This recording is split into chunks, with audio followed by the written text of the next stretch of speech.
যদি ভক্ত হওয়ার বাসনা থাকে, যার থেকে সবচাইতে বেশি কষ্ট পেয়েছ তুমি এই মুহূর্তে, তোমার বিমাতা, তার সম্বন্ধে খারাপ ভাববে না, তার অমঙ্গলের কথা চিন্তা করবে না।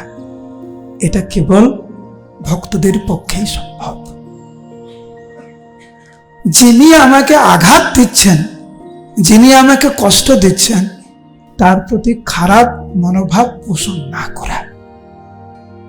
সেই জন্য ধ্রুব মহারাজকে উনি বললেন, হে বৎস, তুমি কখনো অন্যের অমঙ্গল করো না। কেউ যখন অন্যকে দুঃখ দেয় তখন সে নিজেই সে কষ্ট ভোগ করে, আপনাকে কষ্ট দিতে লাগবে না। প্রকৃতির নিয়মেই সে কষ্ট পাবে, আপনাকে এত মাথা ঘামানোর দরকার নেই। ও আমাকে মারলো, ঠিক আছে, এবার আমি একটা প্ল্যান করে এটা করে ওটা করে অনেক কিছু করে দেবো। কিচ্ছু করতে লাগবে না আপনাকে। অপেক্ষা করুন, প্রকৃতির নিয়মই তাকে শিক্ষা দেবে। আপনি সৎ পথে থাকেন, উনি অসৎ পথে থেকে আপনার ক্ষতি করার চেষ্টা করেছে, আপনি অসৎ পথে থেকে ওনার ক্ষতি করবেন কেন? পার্থক্য কোথায়?